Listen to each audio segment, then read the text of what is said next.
Bendito y amado Padre Celestial, amado Señor, Creador del cielo y de la tierra. Hoy, Padre, queremos darte gracias por esta oportunidad que nos das de poder estar reunidos aquí de manera virtual, Señor, para poder escudriñar tu palabra, Señor, para poder entender el mensaje que tú tienes hoy para nosotros, Señor.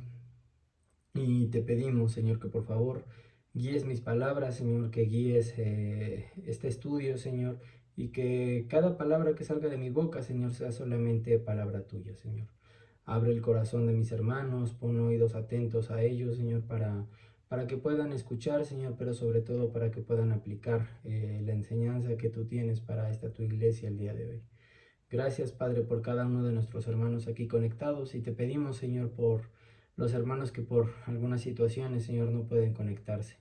Te pedimos que estés con ellos, Señor, y que pongan los medios necesarios para que ellos puedan también estar reunidos con nosotros, Señor, y acompañarnos cada semana. Gracias, Padre, por todo lo que nos das, a pesar de que no lo merecemos, Señor. Y te pedimos todo esto, no porque seamos merecedores, Señor, sino porque lo hacemos a través del bendito y poderoso nombre de nuestro amado Señor Jesucristo. Amén. Amén. Muy bien, hermanos, antes de comenzar en el estudio, me gustaría preguntarles algo muy sencillo, pero que realmente es muy importante. Si hoy nosotros pudiéramos describir nuestra relación con Dios en una sola palabra, hermanos, ¿qué palabra usarían? Amor. Amor. ¿Ok? ¿Cuál más, hermanos? Agradecido. Agradecido. ¿Qué más? Hermana. Fidelidad. Fidelidad. Hermana Rubí. Hermana Irma. Obediencia. Ok. Obediencia. ¿Y hermana Rubí?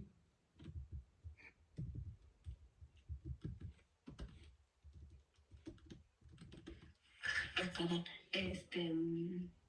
tal vez fortaleza. Fortaleza. Gracias, hermanitos. Las palabras que usamos, hermanos, hablan de cosas buenas, ¿no? Hablan de esa relación que de alguna manera reconocemos que tenemos a Dios en nuestra vida. Pero ahora, justamente con esas palabras que ustedes mismos dijeron, hermanos, vamos a llevarlo un poco más profundo. Esto que acabamos de decir, y no es para que me lo contesten, realmente describe cómo estamos viviendo todos los días. Una cosa, hermanos, es lo que nosotros creemos acerca de nuestra relación con Dios, pero otra muy diferente es cómo esa relación se refleja en nuestra vida diaria. Podemos decir que amamos a Dios, pero si somos honestos, ese amor debería verse justamente en obediencia, como Jesús dijo en Juan 14, versículo 15. Si me amáis, guardad mis mandamientos, ¿no? Podemos decir que confiamos en Dios, pero cuando vienen los problemas, ¿realmente descansamos en Él? ¿O nos llenamos de preocupación y tomamos decisiones incluso sin buscarlo? Podemos decir que respetamos a Dios, pero en la práctica lo tomamos en cuenta antes de decidir o vivimos como si Él no nos estuviera viendo.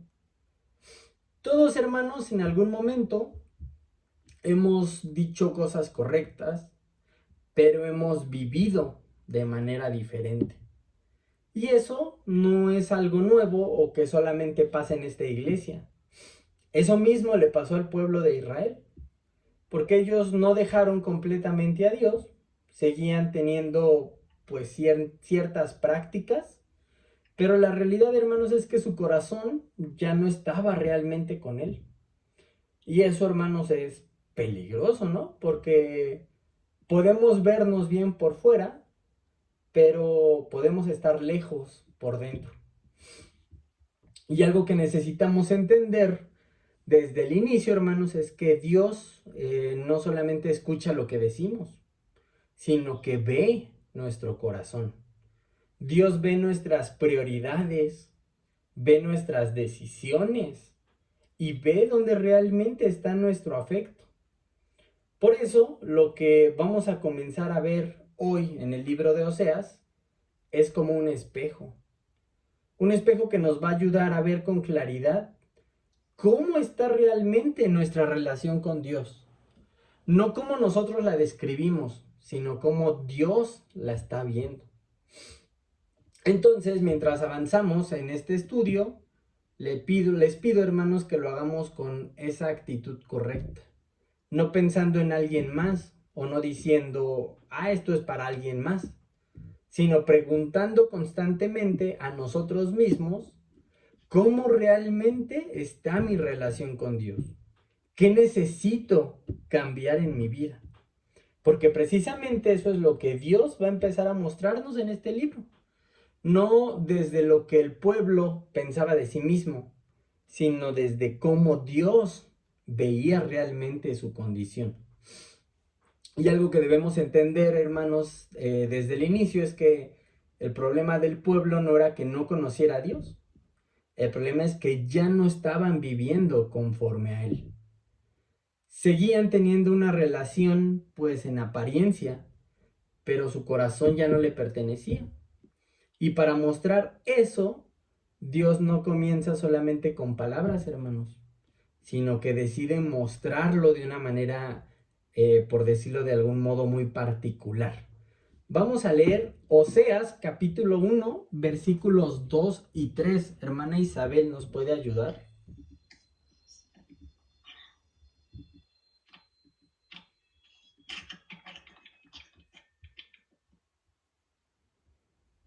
Sí, hermano.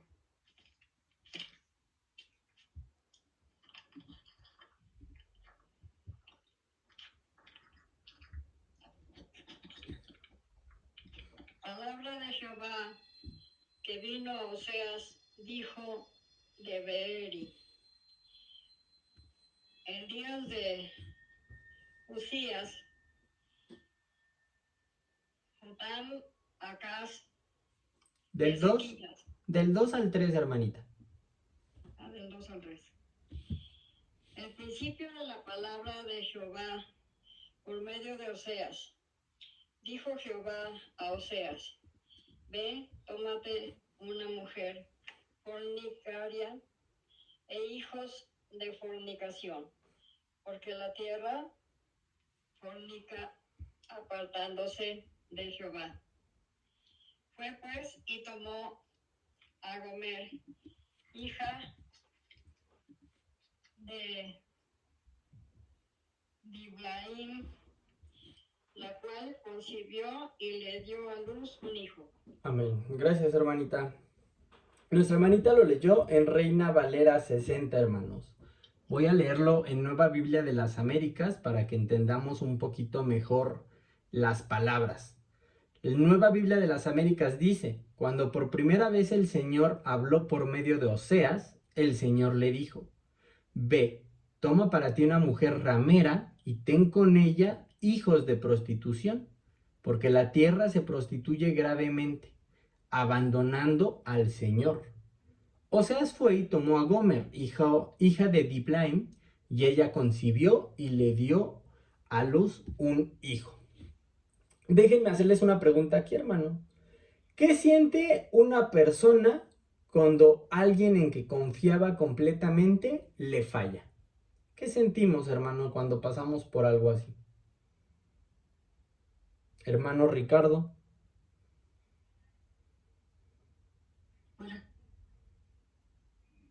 No sé, hermano, yo creo que decepción. Decepción, ok. Hermana Susi, ¿qué piensa? Pues te sientes traicionado, triste. Gracias. Y pues sí, llega el momento en que a veces esas cosas te pueden hacer desconfiar de otras personas. Ok, gracias, hermanita. Se rompe, ¿no? La confianza. Como bien decía nuestra hermana Susi, hay dolor, hay decepción. porque no solamente es una acción, sino es una relación la que se está dañando. No es simplemente que alguien hizo mal, sino es que alguien en quien había cercanía, en quien había compromiso, en quien se supone que había confianza, decidió actuar como si eso realmente no importara. Y eso es exactamente lo que Dios está mostrando aquí. Porque cuando Dios le dice a Oseas que tome una mujer fornicaria, no lo hace para exhibir a esa mujer, ni para que nosotros nos enfoquemos en la mujer. Es para ayudarnos a entender algo mucho más profundo. Dios está usando una imagen que el pueblo y que nosotros podamos comprender claramente. Un matrimonio, hermanos, donde uno es fiel y el otro no. Donde uno permanece, pero el otro se aleja. Porque justamente eso es lo que estaba pasando entre Dios y su pueblo. Dios había sido fiel, había sido constante, había sido paciente, había cuidado de ellos, los había guiado y les había dado todo lo que necesitaban. Pero el pueblo, hermanos, decidió apartarse, decidió dejar a Dios para seguir solitos por su propio camino. Por eso nos dice, porque la tierra fornica apartándose de Jehová. Dios no está señalando solo a una persona, está describiendo la condición de todo su pueblo. No es que sea un caso aislado, sino que era una realidad general. Por eso cuando hablamos de apartarnos de Dios, y no es que nosotros estemos pensando o queriendo hacerlo, ninguno de nosotros diría, voy a alejarme de Dios, ¿verdad? Pero cuando esto llega en la práctica, hermanos, casi nunca sucede de manera evidente o de un momento a otro, sino que es algo gradual. Poco a poco dejamos de tomar en cuenta a Dios en ciertas decisiones, dejamos de buscarlo con la misma intención y empezamos a vivir más guiado por lo que nosotros pensamos o sentimos. Y así, hermanos, sin darnos cuenta, pues nuestro corazón se empieza a alejar. Seguimos estando, seguimos participando, seguimos cerca en apariencia, pero por dentro algo ya cambió. Y eso es precisamente lo que Dios está mostrando, hermanos. No una acción externa, sino esa condición del corazón. Por eso vale la pena que nos hagamos una pregunta y que la contestemos con toda honestidad. ¿En qué áreas de nuestra vida hemos empezado a dejar a Dios en segundo lugar? ¿Dónde, hermanos, ya no lo estamos tomando en cuenta como antes sí lo hacíamos? Porque esto no se trata solamente de entender lo que le pasó al pueblo de Israel, sino de reconocer lo que puede estar pasando con nosotros y estar dispuestos a hacer los cambios, hermanos, que sean necesarios. Si seguimos avanzando en el texto, vemos que nacen hijos. Y algo que puede parecer un detalle menor, pues es bastante importante. Porque los nombres que Dios les da no son al azar. Hermanos, una preguntota. ¿Ustedes saben quién eligió su nombre? En mi caso, mi nombre lo eligió mi mamá, porque pues le gustaba el nombre, ¿no? Que es el mismo que tiene mi papá. En su caso, hermano Ricardo, ¿sabe quién eligió su nombre? Hermana Isabel, ¿sabe quién le puso su nombre? Eh, Mi nombre, bueno, tengo dos nombres. Mi primer nombre lo puso mi papá y el segundo nombre lo puso mi mamá. Papá y mamá. Hermana Isabel. Mi mamá fue la que eligió, pero porque mi papá le dijo que buscara en la Biblia, que abriera así al azar la Biblia y que viera qué es lo que le aparecía. Ok. Y entonces fue lo de la aparición de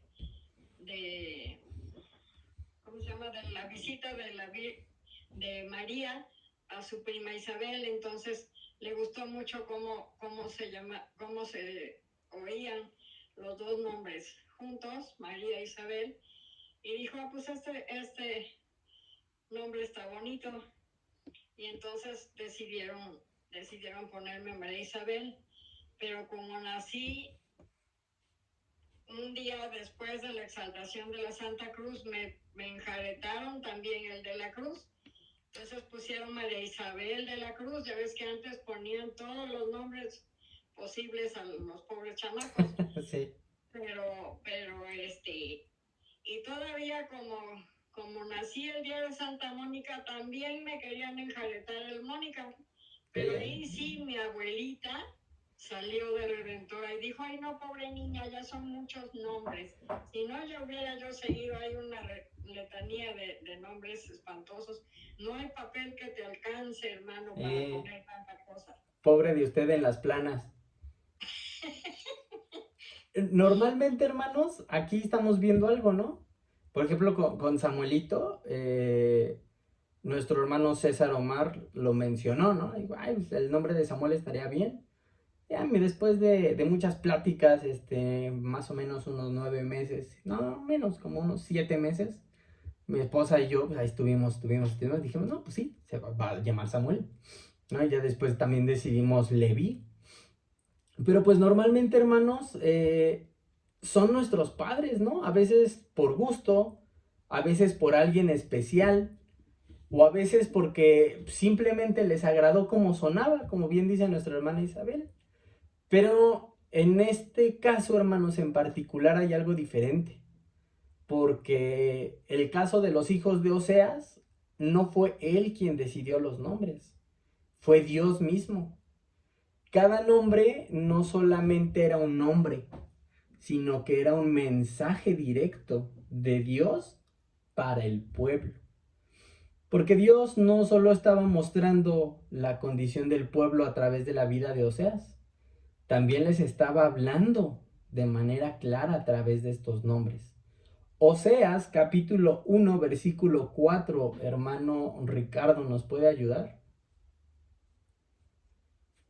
Sí, hermano. Y le dijo Jehová, ponle por nombre Jezreel, porque de aquí a poco yo castigaré a la casa de Jehú por causa de la sangre de Jezreel, y haré cesar el reino de la casa de Israel. Amén. Gracias, hermanos. Pregunta, ¿saben a qué se refiere con Jehú? ¿Jehú? ¿Dijo, hermano? Jehú. Jehú. ¿Saben a qué se refiere por Jehú?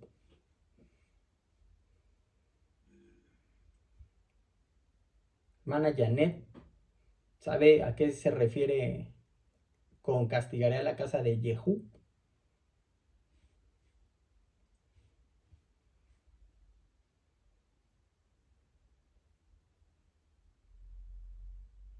No sé, hermanito. ¿No? ¿Hermano Ricardo? ¿Tampoco? No, hermano. Ok, hermanos, no se preocupen. Aquí se estaba refiriendo a una familia de reyes, a una dinastía. Jehú fue un rey que Dios usó para traer juicio a la casa de Acab. Y eso lo podemos leer en Segunda de Reyes, en el capítulo 9 y en el capítulo 10. Dios cumplió con destruir esa casa, pero su problema fue que nunca tuvieron un corazón completamente fiel a Dios. De hecho, en Segunda de Reyes, en el capítulo 10 y en el versículo 31, dice que no cuidó de andar en la ley de Jehová con todo su corazón, este tal Jehú.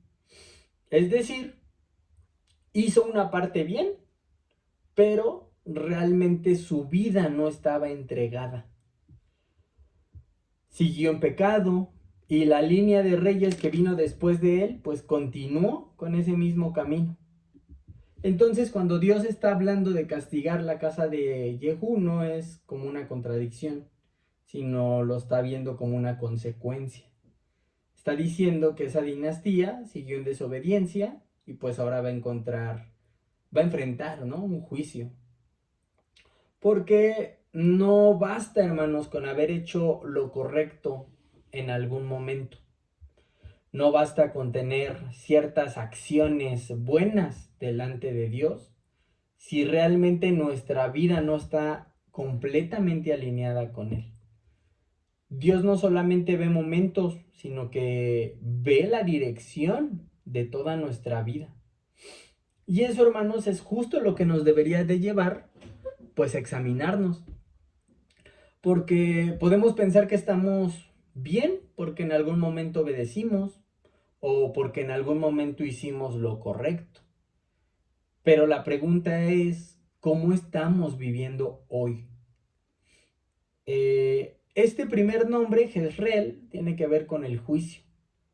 Pero más allá de eso está mostrando que el pecado del pueblo pues no se iba a quedar sin consecuencias. Dios es paciente, pero eso no significa que ignore lo que está mal. A veces, hermanos, podemos pensar que no pasa nada de manera inmediata y que por ende pues todo está bien. Pero Dios sí lo ve, Dios sí lo toma en cuenta. Y hermanos, va a llegar un momento en el que Él va a actuar. Podemos acostumbrarnos a ciertas actitudes, a ciertas decisiones y pues pensar que no tienen peso. Pero delante de Dios, hermano, sí lo tienen. Después de esto nace la segunda hija. Y esto lo vemos en Oseas capítulo 1, versículo 6.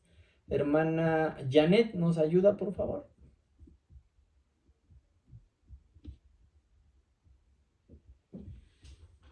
Sí, hermano. ¿Cuál, perdón?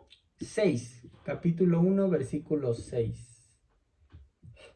Concibió ella otra vez y dio a luz una hija y le dijo Dios, ponle por nombre Lo Ruhamá, porque no me compadeceré más de la casa de Israel, sino que los quitaré del todo.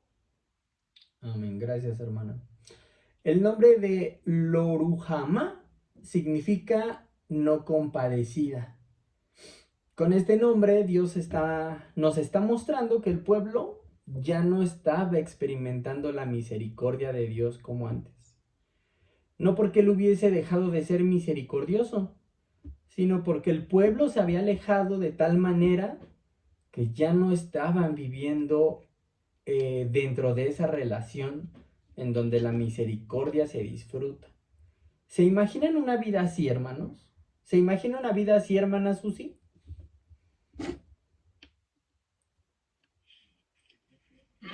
No, hermano, porque, bueno, yo leí, hace rato estuve leyendo esto de Oseas, y yo lo que entendí que Oseas se tuvo que casar, bueno, Dios le ordenó casarse con una prostituta. Yo, yo entendí que para que él sienta, bueno, como él era un hombre muy bueno, para que él sintiera lo que Dios está sintiendo cuando nosotros no nos comportamos como debe de ser, ¿no? Exacto. Cómo fallamos. Así él siente que nosotros le estamos fallando a cada rato. Entonces, bueno, yo eso es lo que entendí. Entonces yo digo que, pues no es bueno vivir así, ¿verdad? Justo era lo que platicábamos en la clase pasada, hermanita. Este libro está usando al profeta Oseas, bueno, Dios está usando al profeta Oseas no solamente para transmitir mensaje con palabra, sino que está usando su vida para que el pueblo vea realmente todo lo que el pueblo pues le está haciendo, ¿no? A Dios y cómo Dios, a pesar de todo, está firme ahí, ¿no? Pero volviendo al punto, hermanos, pues una vida así sería muy difícil, ¿no? Es una vida, no, o sea, imagínense, alguna ocasión nuestro hermano Ricardo nos daba un estudio, una prédica, que decía, nos explicaba que al estar en el infierno, lo más horrible, lo más feo era que no íbamos a estar ante la presencia, ¿no?, de Dios. Aquí solamente estamos hablando de una vida sin misericordia de Dios. Y eso no quiere decir que Dios haya cambiado o que su carácter se haya modificado, sino que cuando nosotros nos alejamos de Dios, pues dejamos de vivir esa relación que Dios nos permite tener con Él. No es que Dios se esté moviendo, sino que nosotros somos los que lo apartamos. Y pues obviamente eso tiene consecuencias en cómo vivimos nuestra relación con Él. Después de esta parte viene el tercer hijo, que ya está en el libro, en el capítulo 1, pero ahora en el versículo 9. Hermana Susi, ¿nos puede ayudar, por favor? Oseas 1, versículo 9.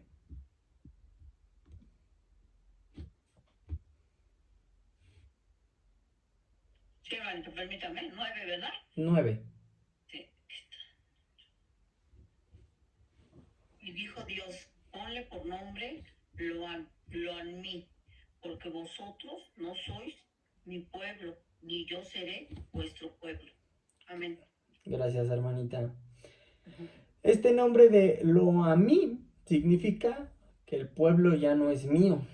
Y aquí es donde pues ya el mensaje, ¿no?, llega a un punto aún más fuerte. Porque Dios ya está mostrando que la relación con Él ya está completamente dañada. No es que Dios haya dejado de ser Dios, sino que el pueblo ya no estaba viviendo como su pueblo. Ya no tenían identidad, ya no había correspondencia, ya no había fidelidad. Y a veces nos enfocamos en evitar ciertos errores, ¿no? Pero la verdadera pregunta que nos tendríamos que hacer, hermanos, es, ¿qué está pasando en nuestro corazón? ¿Estamos viviendo realmente como pueblo de Dios en nuestra manera de pensar, de decidir o de actuar? ¿O solamente lo decimos? Pero ya cuando llegamos a la práctica, vivimos como si no lo fuéramos. Porque podemos estar cerca en apariencia, pero muy lejos en identidad. Podemos decir que pertenecemos a Dios, pero vivir como si eso no fuera verdad. Y eso es precisamente lo que Dios estaba mostrando. No solamente acciones incorrectas, sino una relación que ya se había deteriorado de manera profunda. Si hoy Dios, hermanos, evaluara nuestra vida, no por lo que decimos, sino por cómo estamos viviendo, ¿realmente reflejaría que le pertenecemos? Porque hasta este punto todo lo que hemos visto es fuerte. Dios está mostrando una relación dañada, un pueblo que se ha apartado, consecuencias reales por esa condición. Y podríamos tal vez pensar que pues ya, ¿no?, todo terminó ahí, como dice nuestra hermana Susi. Dios nos está mostrando a través de la vida de Oseas. Pero en el capítulo 2 vemos algo que cambia completamente la perspectiva. Porque aunque el pueblo se había alejado, Dios no había dejado de buscar. Aunque esa relación estaba dañada, pues Dios no había terminado ni con ellos ni con nosotros. Y eso, hermanos, es algo que tenemos que entender muy bien. En el capítulo 2, lo primero que notamos es que Dios sigue hablando con claridad sobre la condición del pueblo. Vamos a leer Oseas capítulo 2, pero ahora el versículo 2, hermana Rubí, ¿puede leer? Sí, el 2:2. 2:2, por favor. Sí, lo voy a leer en la Biblia de las Américas. Discutan con su madre, discutan, porque ella no es mi mujer y yo no soy su marido. Que quite pues de su rostro sus prostituciones y sus adulterios de entre sus pechos. Gracias, hermana. Y el lenguaje sigue siendo fuerte, ¿no? Dios sigue mostrando que la relación está dañada, que algo no está bien. Pero si lo vemos más a fondo, estamos notando que Dios no está ignorando el problema. No lo minimiza, no lo suaviza, sino que al contrario, lo confronta. Porque para que haya restauración, hermanos, pues primero tiene que haber un reconocimiento. Primero nos tiene que quedar claro que necesitamos cambiar, porque esto también es para nosotros. Porque a veces queremos sentirnos bien con Dios sin reconocer lo que está mal. Queremos avanzar sin corregir. Queremos estar cerca de Él, pero sin arrepentirnos. Pero Dios primero pone en evidencia esa condición. Y si seguimos leyendo, vemos algo muy interesante, porque el pueblo había estado buscando en otras cosas lo que solo Dios podía dar. Si leemos el versículo 5 de este mismo capítulo, dice que ellos pensaban que todo lo que tenían venía de otros, no de Dios. Habían perdido la perspectiva. Y esto, hermanos, pues es algo actual, ¿no? Porque también podemos empezar a depender de otras cosas. Nuestra seguridad, nuestra estabilidad, incluso tal vez nuestra satisfacción. Y sin darnos cuenta empezamos a darle el lugar de Dios a cosas que no lo son. Pero ahora, después de esto, pues viene ese cambio que les decía hace ratito. Porque después de mostrar la condición, Dios empieza a hablar de lo que Él va a hacer. En el versículo 14, hermana Irma, ¿nos puede ayudar, por favor? Capítulo 2, versículo 14. Sí, dice la palabra. Pero he aquí que yo la traeré y la llevaré al desierto y hablaré a su corazón.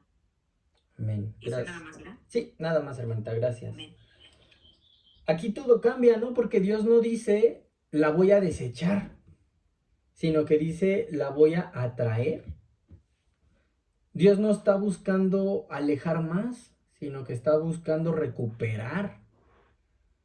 Y algo, hermanos, muy importante es el cómo lo hace, porque dice que la llevará al desierto, un lugar donde no hay distracciones, donde no hay apoyo externo, donde básicamente no hay nada. Aquí les pregunto, hermanos, ¿por qué este lugar? ¿Por qué creen que esté diciendo que al desierto?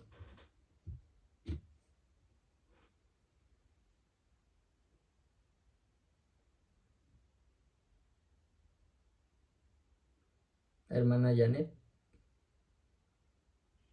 Bueno, a mí, no sé, se me ocurre, ¿verdad? Y pienso que hay una relación en Jesús y en esos hombres que pasaron tiempo en el desierto a solas con el Señor, reconstruyendo su relación con Él o haciendo una comunión con Él para después prepararse para su servicio. ¿Qué tiene de importante el desierto, hermano? ¿O qué cree que tenga de especial? Porque es justo, ¿no? Jesús se fue al desierto, Moisés estuvo en el desierto. Pues no sé, que no hay distractores, no hay nada, nada más que la naturaleza o más que el Señor, y no hay, todo lo provee Él, si no, pues moriría. Gracias, hermanita. Exacto, ¿no? Dios usa el desierto, hermanos, para hablar al corazón. Y eso quiere decir que a veces Dios permite, hermanos, momentos en donde nos sentimos solos, en donde las cosas no son como queremos, en donde se quitan esas seguridades y no lo tenemos que ver como un castigo. Tendríamos que verlo como Dios buscando nuestra atención, quitando todo lo que nos distrae para poder tratar directamente con nuestro corazón. Porque Dios no está solamente interesado en corregir nuestra conducta, sino lo que quiere es restaurar esa relación con nosotros. En el desierto, como bien decía nuestra hermana Janet, no hay nada, no hay distractores, solamente es nosotros mismos con Dios. En Oseas, capítulo 2, pero ahora versículo 19 y 20. Hermana Margarita, ¿ya puede leer?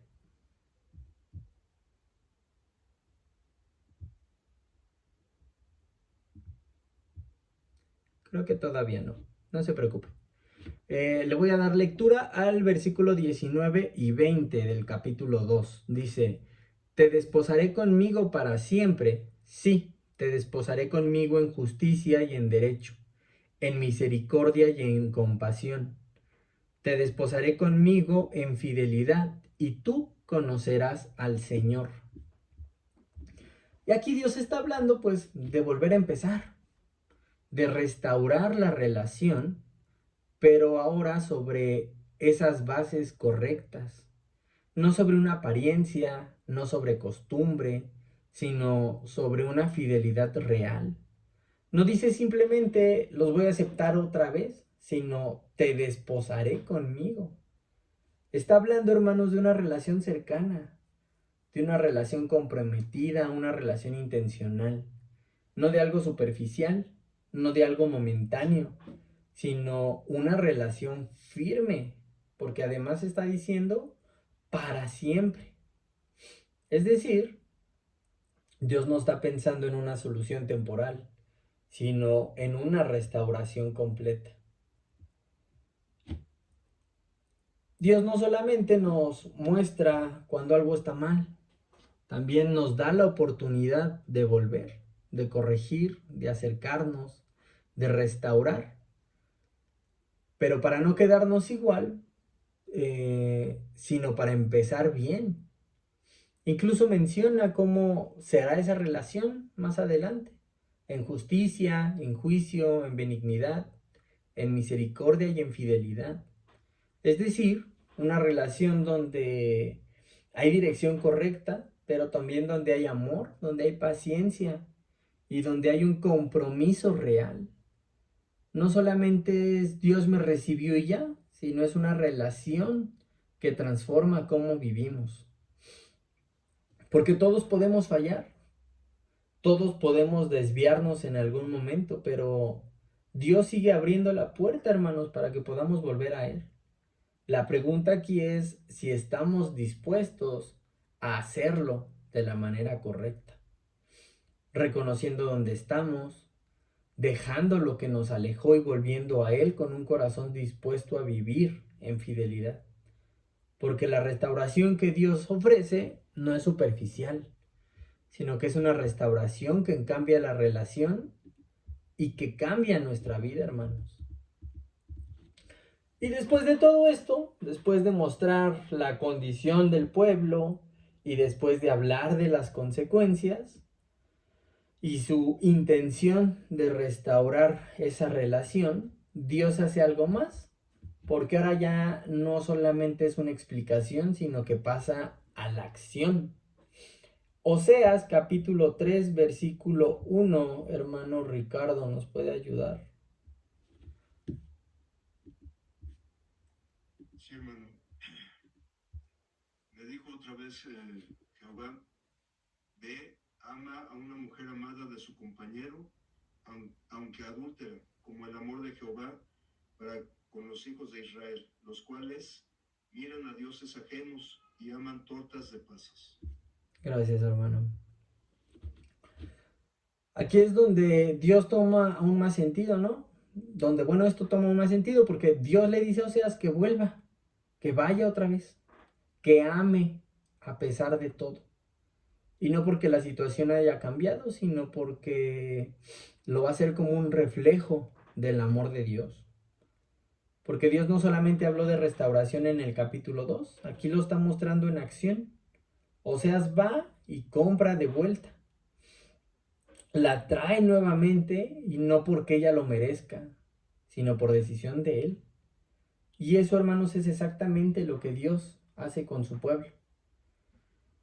Aquí es donde esto se vuelve personal porque Dios no solo nos muestra cuando estamos mal, no solamente nos advierte o no solamente nos dice que podemos volver, sino que Dios nos busca. Aun cuando nosotros fallamos, aun cuando nos alejamos, aun cuando no respondemos como deberíamos, Dios sigue tomando la iniciativa. La restauración, hermanos, no empieza con nosotros, empieza con Dios. Es Él quien nos busca, es Él quien nos llama, es Él quien abre el camino. Por eso en Oseas, capítulo 3, versículo 3, él le dice, Oseas le dice a Gomer que ahora hay un cambio, que ya no puede seguir igual, que hay un nuevo comienzo, pero pues bajo condiciones diferentes. Porque el amor de Dios restaura, pero también transforma.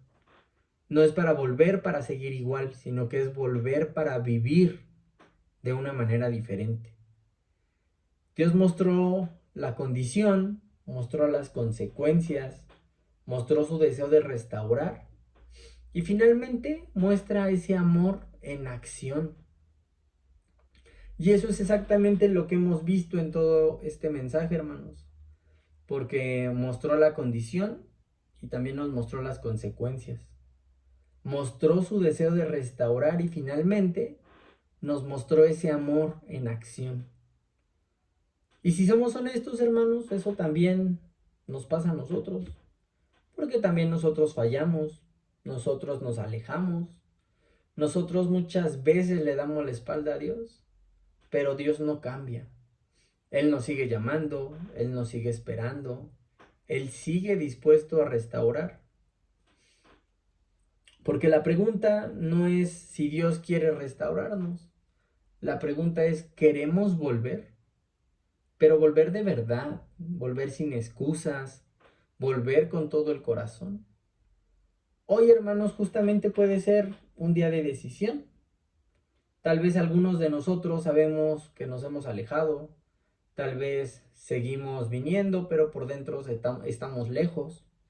Tal vez nadie lo nota, pero Dios sí lo hace. Y aún así, Él nos sigue llamando. No con condenación, hermanos, sino con amor. Así que hoy, hermanos, les invito a que hagamos algo sencillo.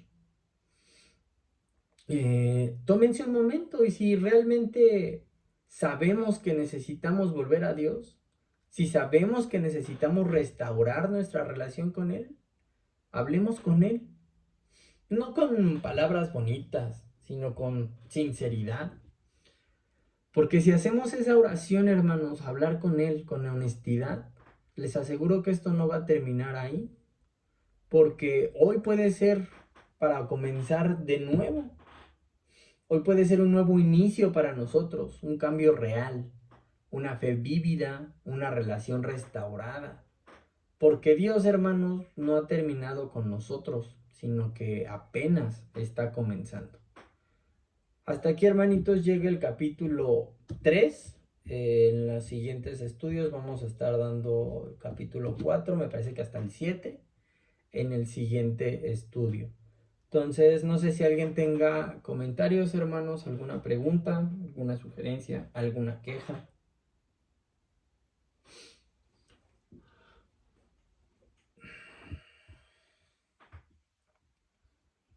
Marito, muchas gracias por el estudio, por la preparación. Y es un libro muy fuerte, pero que nos llama a, pues a actuar, ¿no? Actuar en consecuencia de la fe que tengamos, ¿no?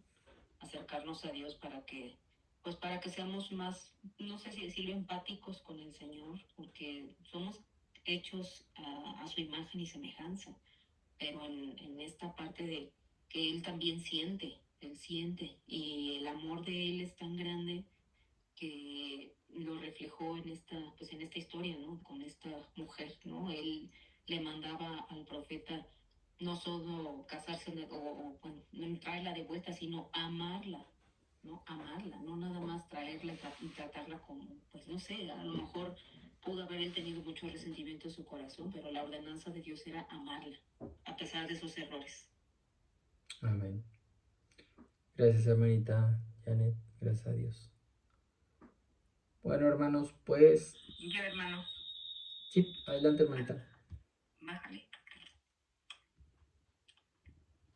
Bueno, yo aquí me doy cuenta de, pues, ahorita viendo la escritura, viendo este libro, y me pongo a pensar el dolor tan grande, ¿no? Que sentía el Señor, o que siente todavía cuando nosotros nos vamos adorar otras cosas o a dejarlo a Él. Sabemos que todo lo que nos aparta del Señor, pues es idolatría, que al Señor pues le duele, que nosotros nos alejemos de Él. Eso mismo es una analogía, no sé, un comparativo de la fidelidad en el matrimonio, el dolor que puede sentir la mujer o el hombre engañado cuando su pareja le es infiel. Es un dolor profundo, me imagino un dolor muy, muy doloroso, muy, muy fuerte, y porque el Señor así lo siente. Entonces, pero vemos la gracia del Señor, que entra ahí la misericordia del Señor, al perdonar todavía un pueblo que lo llama como ¿cómo se llama? Infiel, ¿no? Que le fue infiel a Él, siendo que Él es nuestro hacedor, nuestro creador, al que le debemos todo. Ese pueblo le fue infiel a Él. Entonces es algo muy doloroso. Dios sufre mucho cuando nosotros hacemos eso, cuando nos apartamos de Él, cuando lo dejamos por cosas vanas o lo cambiamos por ciertas cosas. Él sufre mucho, Dios sufre, pero en su misericordia nos da muchas oportunidades. Una de ahí le dice, ¿no? Que vaya y otra vez haga ese pacto, que la traiga y dice, te esposaré en ese nuevo pacto, esa nueva oportunidad que el Señor da siempre. Entonces es muy bonito y a la vez, pues es triste ver cómo Dios sufre. Es como cuando, por ejemplo, a nuestros padres nosotros a veces podemos decirles que no los queremos, o que que preferimos otras cosas antes que ver por nuestros padres. Pues es doloroso también ver que a lo mejor el hijo se aleja, el hijo no quiere ver por nosotros. Sentimos ese dolor de un hijo no alejado, así el Señor siente dolor. Pero Él en su misericordia pues nos da muchas oportunidades, como dije. Entonces sí es muy bonito este libro. Es fuerte porque pues habla de prostitución y todas esas cosas, pero Dios lo da para que lo entendamos, así como daba las parábolas a los discípulos, o bueno, más bien a la gente que iba ahí con él, al Señor Jesús. Así nos da ese comparativo, ¿no? Tan fuerte pero real, que a veces nosotros sí hacemos eso. Así caemos en esa cosa de dejarlo por cosas que nos llenan más a nosotros, a nuestra carne, más que al Señor. Entonces, bueno, gracias por este libro, por este estudio, Martín, muy, muy, muy bueno, y que nos haga reflexionar realmente dónde fallamos. Y pues, como tú bien dijiste, el arrepentimiento eh, es el que nos hace, ¿no? Volver al Señor. La otra vez estaba platicando con una hermana y decía ella, porque a veces dicen que se les obliga a bautizarse y entonces no son como ellas, no han sido perdonadas, me dijo. Le digo, bueno, ahí a veces nos bautizamos, pero sin arrepentirnos de las cosas que hacemos. O sea, nomás nos metemos al agua, pero no hay un arrepentimiento sincero de lo que tú hiciste antes en tu vida. No hay un arrepentimiento no real. Por eso a veces nuestra transformación no es como dice el Señor. No nos renovamos, no nos transformamos, porque no hay un arrepentimiento real. O sea, nada más es bautizarte, que ya cumpliste y ya te sales del agua y ya.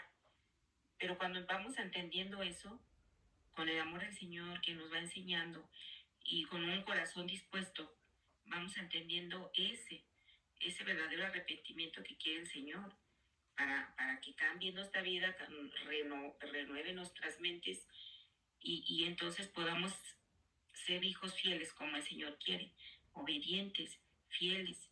Entonces esa parte pues creo que hay que trabajarla mucho, y pues ahora sí que el Señor nos siga teniendo misericordia. Siempre pedir eso, ¿no? Y bueno, gracias Martín por esta clase tan buena, muchas gracias. Gracias a Dios, hermana. Y sí, ¿no? Cuando, a pesar de las cosas que hacemos, Dios siempre nos busca, hermanos. Dios siempre está esperándonos con las manos como un abrazo, ¿no? Y diciendo, ven, o sea, te estoy esperando, ven.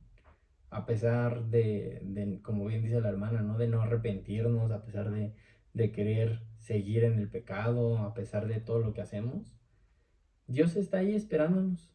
Es cuestión de que nosotros, pues, decidamos ir completamente hacia Él.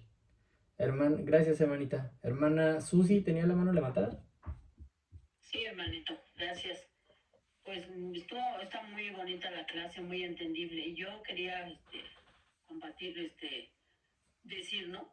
Yo me da, no sé qué tristeza de repente, porque digo que pienso que Dios tiene más fe en el humano que nosotros en él, porque le fallamos tanto y le fallamos. Y yo, bueno, en todo lo poquito que he leído de la Biblia, lo único que Dios nos está pidiendo es obediencia y que lo amemos y que hagamos pues los mandamientos, así como Él lo pidió. Y sin embargo, pues yo creo que siempre el ser humano, siempre, o sea, nos falta como sensibilidad, nos falta fe, nos falta amor a Él. Porque yo ahorita en este relato que estuve ahorita, que nos diste de clase y que yo lo leí, yo me imagino lo que Dios siente. Como dice la hermana Irma, por ejemplo, los celos. Los celos es algo horrible, ¿no? Algo horrible que las traiciones. Las traiciones son feas. Entonces yo me pongo a pensar, ay Dios, ¿cómo sufres por nosotros? Y sin embargo, ahí estás con nosotros, ahí sigues diciéndonos, haciéndonos entender que lo mejor que podemos hacer es estar con Él. Pero pues el ser humano yo creo que ya, yo siento, ¿no? Porque pues yo soy una de esas que pues de repente caigo y digo, ay Dios, y de repente mi cabeza tiene cosas feas. Entonces digo, Dios, pues pedirle, ¿no? Trato de pedirle que me haga diferente, que cambie. Pero bueno, pues Él está en nuestra mente y Él, yo creo que con cada pensamiento, cada acción que hacemos, Él sufre. Y ojalá que algún día seamos todos los que existimos como Él quiere, para que Él alcance esa felicidad que necesita y que también nosotros seríamos, ¿no? Muy felices. Bueno, hermanito, pues eso es lo que yo siento en este momento. Me conmovió mucho este libro, está muy bonito y en serio que me dan ganas de llorar, de ver lo que Dios sufre, ¿no? Por nosotros. Pues eso, hermano, gracias. Gracias a Dios, hermana. Y sí, ¿no? Justamente era lo que Dios, como decían incluso nuestra hermana Irma ahorita, ¿no? Es lo que intenta compartirnos Dios. O sea, es el decir, yo siento esto, te lo estoy poniendo así en algo que tú entiendes para que tú veas lo que yo siento. Porque así como Dios nos ama inmensamente, hermanos, pues también Dios sufre inmensamente. Estamos hechos, como bien decía nuestra hermana Janet, ¿no? Su semejanza. Si sentimos es gracias pues a que Él también siente. Si amamos es gracias a que Él ama. Tal vez a un nivel muy chiquito, pero pues justamente